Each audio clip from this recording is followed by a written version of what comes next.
Bonjour, chers affranchis, serviteurs et servantes de Dieu. Je vous salue au nom puissant de notre Seigneur Jésus-Christ.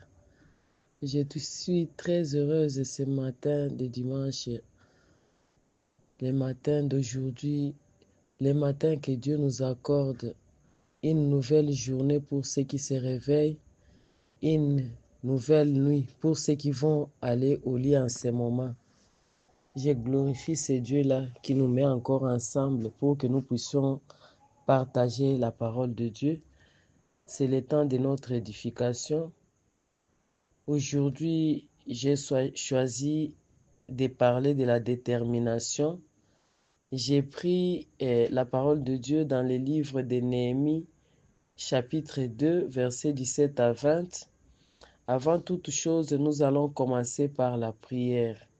Prions au nom puissant de notre Seigneur Jésus-Christ. Père très saint, cette matinée d'aujourd'hui, je te rends grâce pour ton amour. Je te glorifie, Seigneur, mon Dieu, mon roi, pour cette faveur divine que tu me fais pour que je sois compté parmi les vivants ce matin. Merci pour ce groupe, Sois la lumière, les affranchis.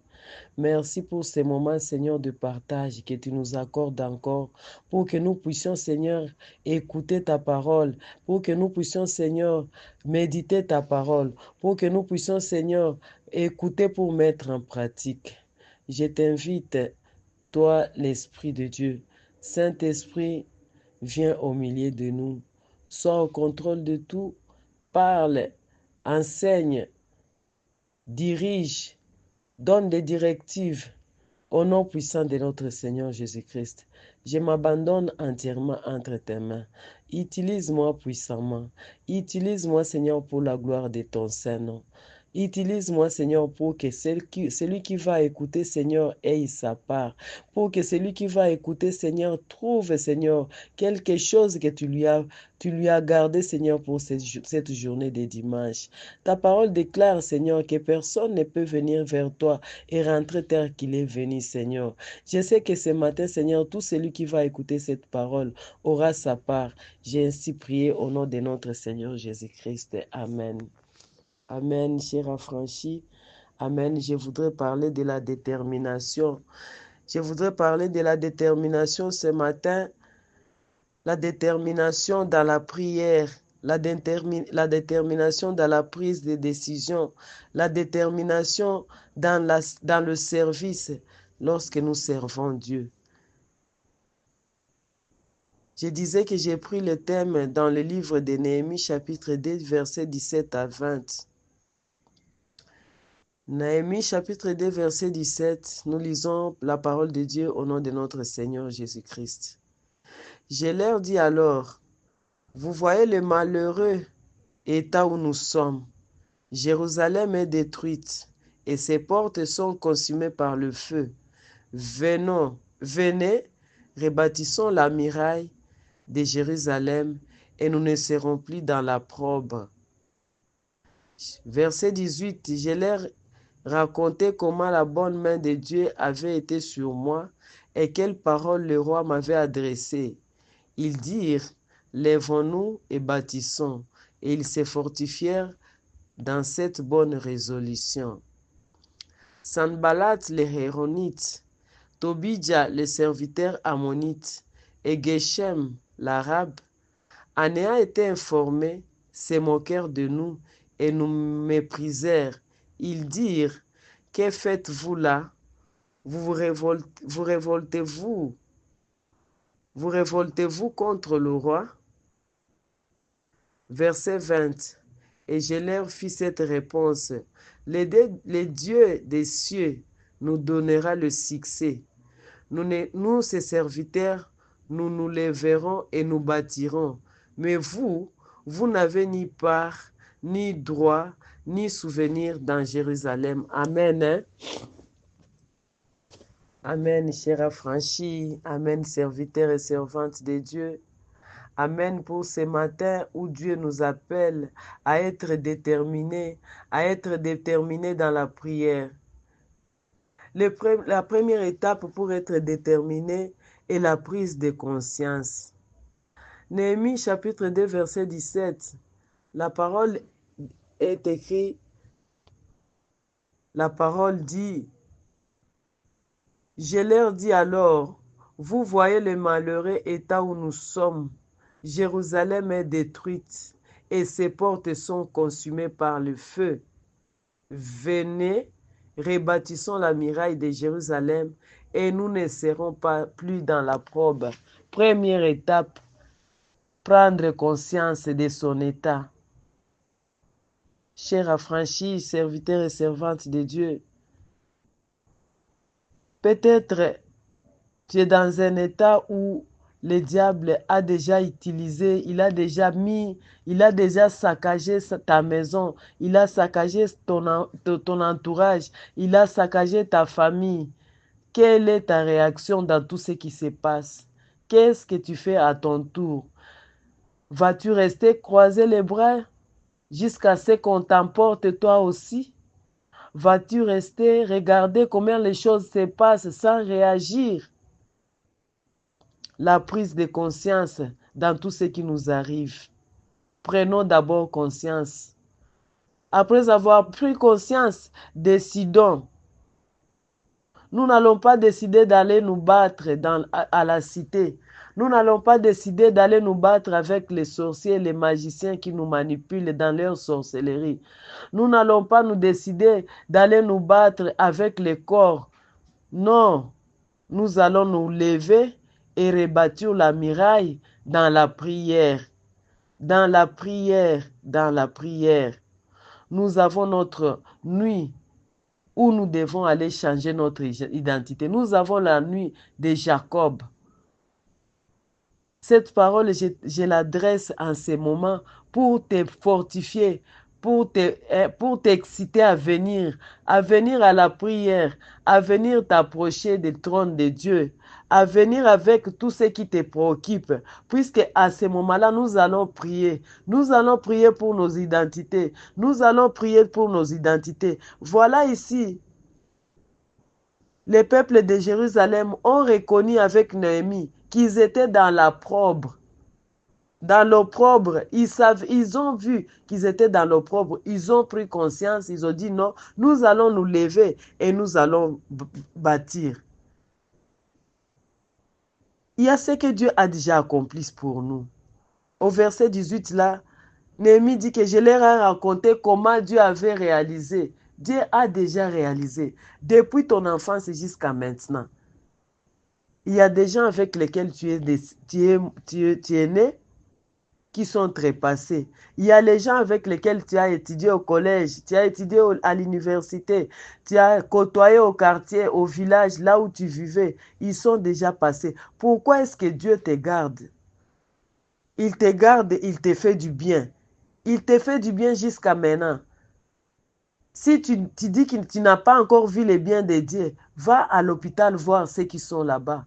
Ceux qui ont besoin des poches de sang, ceux qui ont besoin d'oxygène pour respirer, ceux qui ont besoin ils ont faim mais ils ne savent pas ouvrir la bouche. On les a mis sous sonde pour qu'ils puissent manger. Mais toi, Dieu te fait du bien. Et c'est ce bien-là que Dieu te fait qui peut t'encourager pour que tu puisses dire aux autres, fortifions-nous, lèvons-nous dans la prière pour que nous puissions rebâtir notre Jérusalem. Notre Jérusalem, c'est notre maison. Notre Jérusalem, c'est notre famille. Notre Jérusalem, c'est notre groupe. Notre Jérusalem, c'est tout ce qui est à nous. Nous devons nous mettre debout encore pour reconstruire les murailles, pour que les murailles ne soient pas abandonnées, pour que les murailles ne soient pas mises en ruine. Lorsque nous nous levons pour reconstruire, il y a des gens qui se lèvent par-ci et par-là. Regarde à côté de toi. Il y a des gens qui se demandent, depuis qu'elle a commencé à prier, qu'est-ce qu'elle nous a amené? Depuis qu'elle a commencé à monter, à descendre avec la Bible, qu'est-ce qu'elle est là? Qu'est-ce qu'elle a gagné? Mais ces gens-là, même s'ils se moquent de toi, même s'ils se moquent, même s'ils te considèrent comme quelqu'un qui n'a pas à faire puisque tu es en train de prier ton Dieu. Moi, je te fortifie de continuer. Moi, je te fortifie de continuer. J'ai toujours répété chaque jour pour dire que la prière, c'est comme la charge la charge dans un téléphone. Le téléphone est chargé. Le téléphone a l'énergie. À chaque instant, lorsqu'on va appeler, il y a l'énergie dans le téléphone. La prière, même si elle ne répond pas aujourd'hui, elle répondra demain. Nous prions pas seulement pour le moment, mais pour aussi les générations futures. Pour aussi les générations futures. Les alliances que nous sommes en train de conclure avec notre Dieu, ce n'est pas seulement pour nous, c'est pour aussi nos enfants qui viendront, c'est pour les enfants de nos enfants, c'est pour nos générations qui viendront. Demandez-vous d'abord, qu'est-ce qui se fait que certaines personnes ne connaissent pas la souffrance, même s'ils ne prient plus? Je voudrais prendre l'exemple de nos frères, les Européens, par exemple. Il y a ces gens-là qui ne prient même pas, qui ne vont pas à l'église, mais qui continuent à bénéficier les alliances que leurs grands-parents ont conclues, puisque l'évangélisation a commencé là-bas. Ils ont donné leurs biens, ils ont envoyé les missionnaires, partout en Afrique pour aller prêcher la bonne nouvelle. Et ces sacrifices-là, ces alliances-là qu'ils ont conclues avec Dieu, continuent à protéger leurs enfants. Même s'ils ne vont pas à l'église pour prier, ces alliances-là les protègent. C'est ainsi avec la prière. Moi, je te fortifie de venir prier. Ne crois pas que le temps que tu perds en train de prier, c'est le temps perdu. Non, c'est le temps investi. C'est un investissement.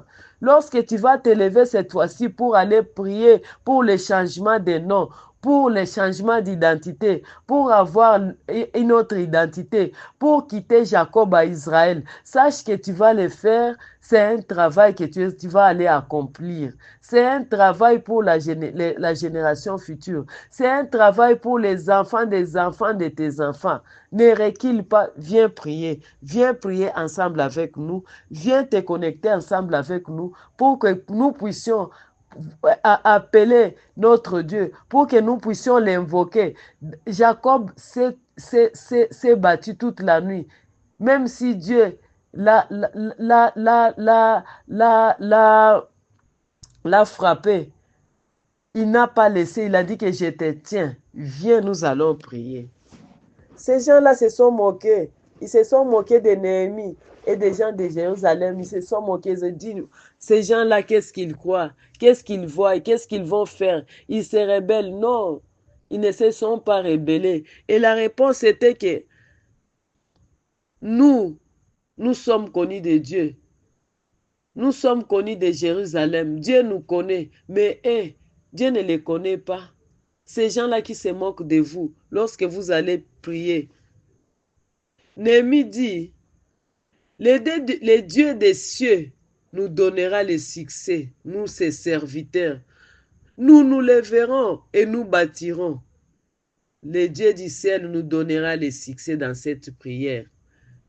Le Dieu du ciel nous donnera le succès dans cette prière. Viens, viens, nous allons prier. Viens, nous allons invoquer Dieu. Viens, nous allons chercher Dieu. Nous allons chercher Dieu jusqu'à ce qu'il va changer nos identités. Ce n'est pas seulement ton identité à toi, telle ou telle, mais c'est l'identité de toute ta famille que tu viendras changer. C'est l'identité de toute la famille. Maman, toi, parlé ici sur la répétition.